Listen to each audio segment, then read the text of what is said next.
Il n'y a pas de place pour ce genre d'événement dans une campagne présidentielle aux États-Unis. Voilà en substance ce que l'on peut retenir de la réaction de Joe Biden, un peu moins de 3 heures après que des tirs ont vraisemblablement visé Donald Trump au cours d'un meeting en Pennsylvanie. Donald Trump, légèrement blessé à l'oreille et évacué par ses gardes du corps, est au moment où nous parlons en observation dans une infrastructure de type hospitalière tenue secrète. Le président est sauf, a néanmoins précisé son équipe de campagne. Les autorités du comté confirment de leur côté la mort d'un spectateur frappé en pleine tête par les tirs et qui se trouvait dans la capitale de tir. Il est question également d'un blessé grave et la police du comté confirme que le tireur a bel et bien été abattu par le Secret Service.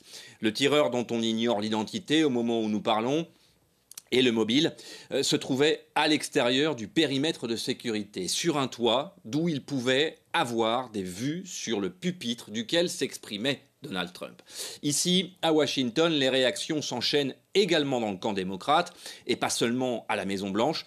Chuck Schumer, le chef de file des démocrates au Sénat, a également vivement condamné ce qui a bien entendu l'apparence d'une tentative d'assassinat sur un ancien président des États-Unis et un candidat à l'élection présidentielle américaine.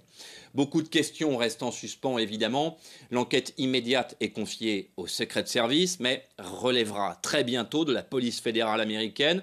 Nous ne tarderons pas à connaître l'identité du tireur et très certainement son mobile, mais ce qui est certain, c'est que l'image de Donald Trump, le visage ensanglanté, le poing brandi vers le ciel, fait déjà partie de l'histoire des présidents américains.